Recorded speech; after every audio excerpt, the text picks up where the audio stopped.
Hello everyone, welcome back to my channel. I'm doing my second video on a movie and TV shows I watched in September. Overall, there were 14 total. Some are rewatch and couple are new. I decided it would be nice to add some sort of deco elements, not just have posters of the film.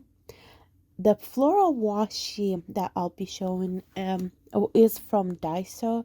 I picked it up. It was so beautiful. I will show it a little bit later.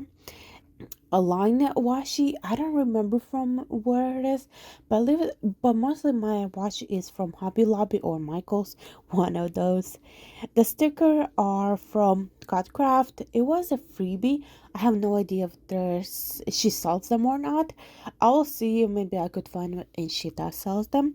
The rating stars that I'll be using is from Caffeine Queens. Both or the shops are on Etsy. I will link all of them down below. The tweezers that I'll be also using is from Perfect Prince Co. So it's like everything that I'll be using. I'll link everything down below so you could check out and see if you like any of the supplies. The covers of the movie and TV shows that I print out on a sticker paper.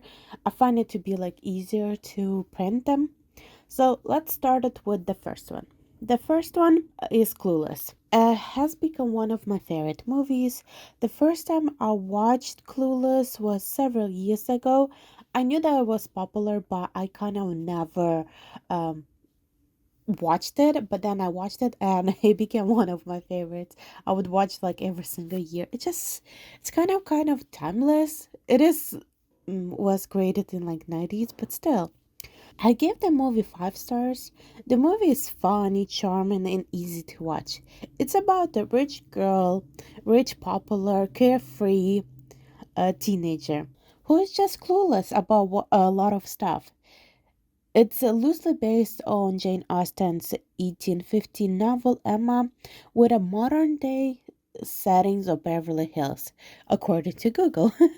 Even though the movie was released in 1995, it is still very enjoyable to watch. The movie doesn't feel outdated. It's just really good. The styles and everything's really good. Next movie is Congeniality 2, Armed and Fabulous. The first movie was funny, it was entertaining, but the second movie, it's okay. It's not bad and it's not good. It's like average. I do like Sandra Bullock. She's funny and really kind of saves the movie because it's Sandra Bullock.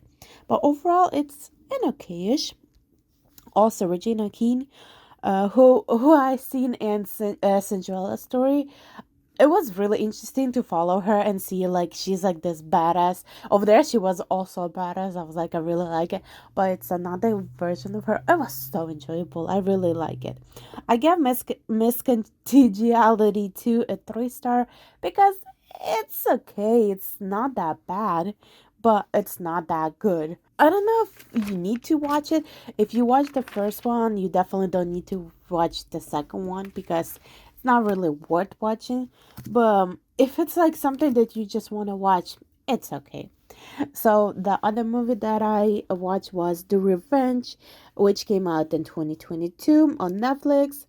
Surprisingly interesting. It's a little different for what Netflix has been releasing because some of the movies and TV shows that Netflix have been releasing, it's just like really bad. It's like really not good. Like you cannot really watch half of them because they're just not good. They're nothing interesting. There's nothing entertaining.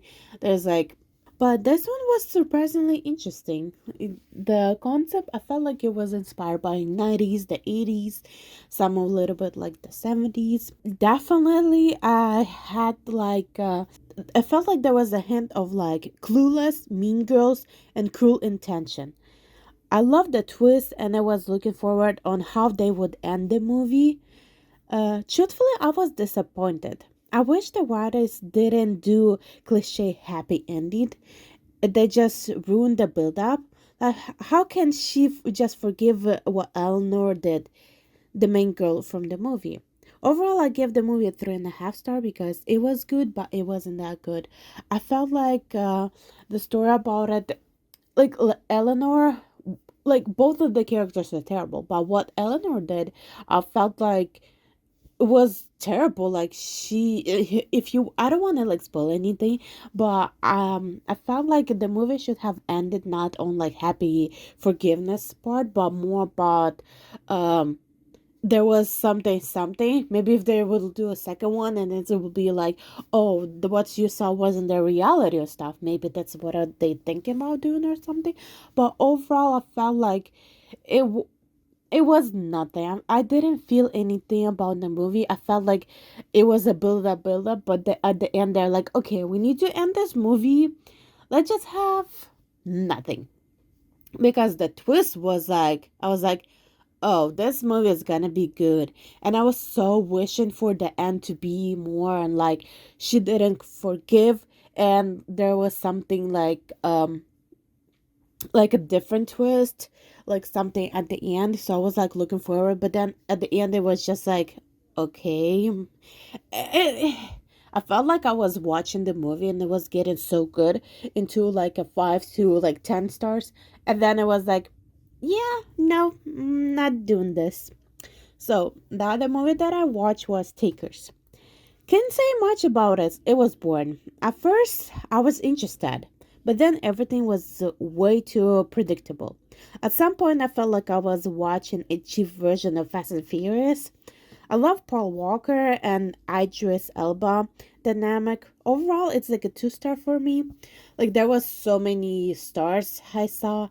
There was there's like so many like rappers, and there were like the full list of the actors and actresses that were over there. It's like really high end, uh a lot of the names that we would know. But overall, I felt like it was really boring. The whole concept, it was, I don't know what it was, but it wasn't it. Like the picture, it looked good, it was getting interesting, but then I felt like the robbery kind of took really long, and then the fighting scene was kind of long. I felt like it should have like different. Also, they didn't explain the characters, like develop characters. They didn't give us a little bit of background of those characters. So at on some points when they were like the whole moment, and there was like, I don't want to spoil anything if anybody wants to watch them. I felt like it wasn't really there, so I didn't care about the characters much. I wish they would have like a background about them, because I felt like the only characters and actors that I really like was Paul Walker and Idris Elba. Like both of them had like more on a warm relationship, and that was kind of nice. Like the ending, I really liked. I really enjoyed the ending. That's what I even wrote like at the end. Enjoyed the ending of friendship. That's what I wrote in my notes, because I really liked it. So the next one is the outfit. Um, I was way off when I watched the trailer for this movie. I thought the movie would go one way, but it went the other way. You don't see many movies like this, like the outfit. The setting is in Chicago 1956, in custom tailor shop in the neighborhood that is being controlled by Irish mobsters. The movie is crime drama and thriller. The movie is worth watching. As a bonus, both of the actors that I really like, Zoe Deutsch and Dylan O'Brien, are like one of my favorite actors and actresses. Like I enjoyed when they're in the movies. It's really funny. Like for example, Zoe Deutsch, the first time I saw her was in Vampire Academy, the movie, not the TV show. And Dylan O'Brien is from Teen Wolf, and he was really great over there. So I do like this movie. This movie is 5 out of 5.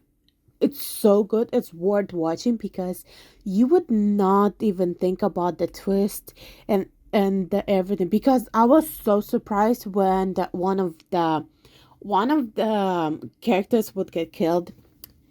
It's a German trilogy. I will not say because there's several, but I was like, Oh no, he didn't. No, no, no. I don't believe that he's dead. No, he was dead. Which I was like, okay. I was so not ready for it. It was really funny to watch, but this is the movie that is really worth watching. If I had like a favorite of the month, the outfit will be my favorite because it's so good. I kind of want to rewatch it again and see if my assumptions are the same, and it, but it's so good. I wish I could rewatch it without even knowing what's going on, but it was so good. Like I really enjoyed it. Then I had Despicable Me, the second one. It's just simply fun, cute cartoon. I love the Minions. It's a 5-star cartoon. I love Minions. They're so adorable, and their love for the bananas. It just and the singing that they do. It's just really fun. It's one of those things that I was. I didn't know what I wanted to do, and I was like sitting and I was like writing some stuff, and I was like, why not? And then it just popped out that thing's on Netflix. I was like, why not watch Despicable Me too? So yeah, Roswell, New Mexico. The plot is interesting, but somehow I was bored watching the first season. Maybe the second season is more interesting. I kind of figured out that the husband is involved because he didn't ask questions, was way too nice and predictable in his actions. It was nice seeing half of the cast from the TV shows that I already watched before. Two of the cast were in the original, and then Caleb from Pretty Little Liars. Overall, I gave the TV show a 3-star for me because it was interesting, but it wasn't that more interesting. I felt like it needed more. I don't know what it was, but I felt like it needed more explanation because I I was surprised that so many people are have like gave so much many good reviews, but then I was like when I was confused. I don't know. Maybe I'm not getting something. Maybe I should rewatch it again the first season. But overall, I feel like it's a 3-star. And yeah, but I will continue watching it and see maybe I'm really off about something. But it is what it is. So Supergirl. As you could see, I messed up my stickers and it says season 3 and then season 2. But I know what I kind of. Sometimes it doesn't really matter which way, but it's just the way it is. And then, as you could see over here, I forgot to put stars for New Girl. Then I went back and fixed it. Yes. So let's talk about Supergirl. Um, it's season 2 and 3. Season 2 is definitely a little bit different from season 1. I did enjoy the romance story of Kara and Manel. It was nice seeing Kara happy with someone with whom she could relate. They're from different planets, but sometimes taking a chance could bring happiness. Alex and Maggie's story was painful to watch. I don't know if the writers didn't know how to write their romance or this is how they saw the story. I felt Alex needed someone like Sarah Lance. Overall, season 2 was more of making choices. Oh, that's what I felt about season 2. Um, I liked it because it kind of it was totally different from season 1, and I do like it, but I really didn't like the ending. I was like, Cora just finally had her like happiness, a little happiness with, and also with whom she could relate to. He also um an alien that's relatable to her planet, and I felt like he was really good for her.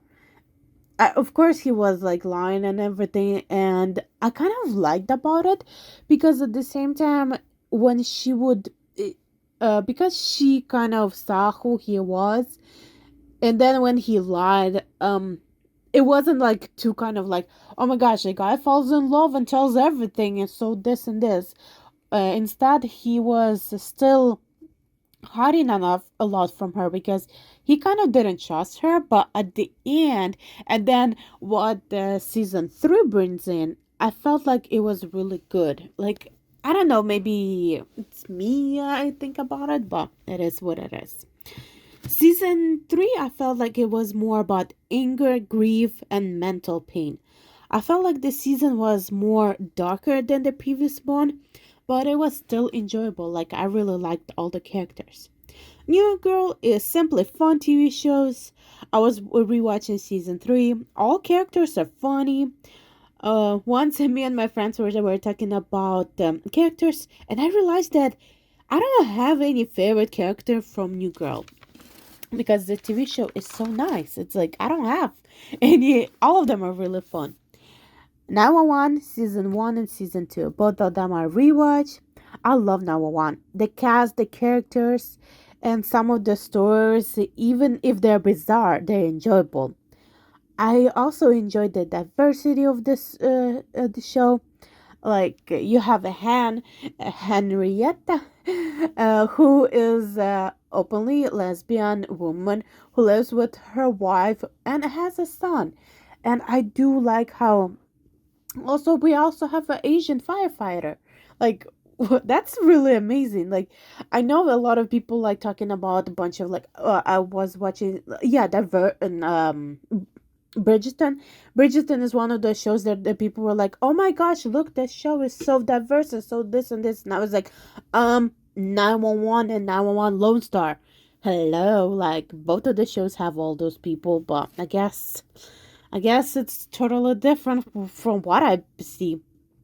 So, To Catch a Smuggler is a TV show that shows how U.S. Custom and Border Patrol works.